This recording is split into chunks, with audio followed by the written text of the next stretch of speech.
आपकी पत्नी किस व्रत के प्रभाव से हुई? हे जगत स्वामिन, आदि मध्य और अंत से रहित आप मेरे पति किस दान अथवा पुण्य के प्रभाव से हुए हैं?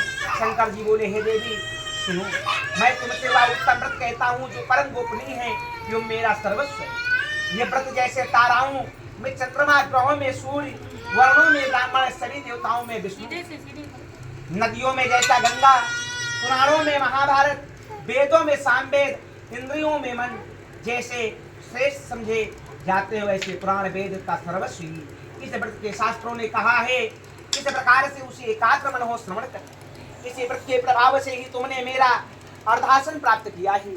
तुम मेरी परम प्रिया हो, इसी कारण वह सारा व्रत है। तुम्हें मैं व्रत सुनाता हूँ।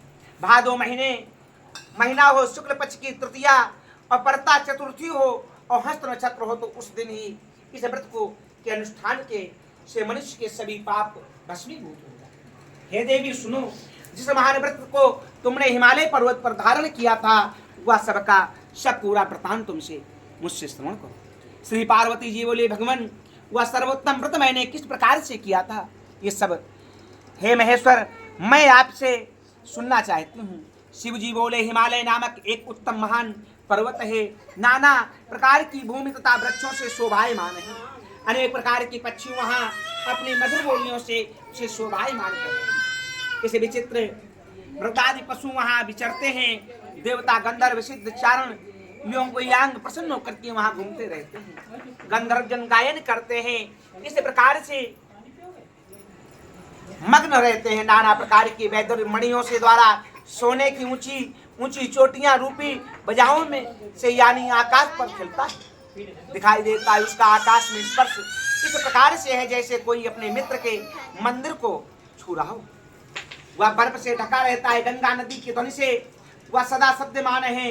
हे पार्वती, तुमने वही बाल्यावस्था में 12 वर्ष पर्यंत कठोर तप किया, अधोमुख होकर के केवल धूम्रपान किया, फिर 64 वर्ष पर्यंत पके पत्ते खाए और माघ महीने में जल में खड़ी हो तप किया और वैशाख महीने में अग्नि का सेवन किया। सावन में अन्नपान का त्याग कर दिया। एकदम 12 बार मैदान में जाकर के तप किया।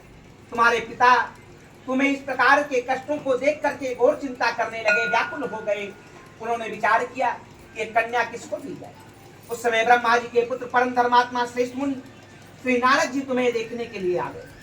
उन्हें अर्घ आसन देकर के हिमाचल ने उनसे कहा, हे श्रेष्ठ मुनि, आपका आना शुभ, बड़े भाग्य से ही आप जैसे ऋषियों का आगमन होता है। कहिए आपका स्वागमन किस कारण से हुआ? नारद मुनि बोले, हे पर्वतराज सुनिए, मुझसे स्वयं विष्णु भगवान ने आपके पास भेजा है। आपकी वह कन्या रत्न है, किसी योग्य व्यक्ति को समर्पण करना उत्तम होगा। संसार में ब्रह्मा आदि इंद्र आदि शंकर इत्यादि देवताओं में श्रेष्ठ वासुदेव श्रेष्ठ माने जाते, उन्हें ही अपनी कन्या देना उत्तम है। तो मेरी यही स्मृति है।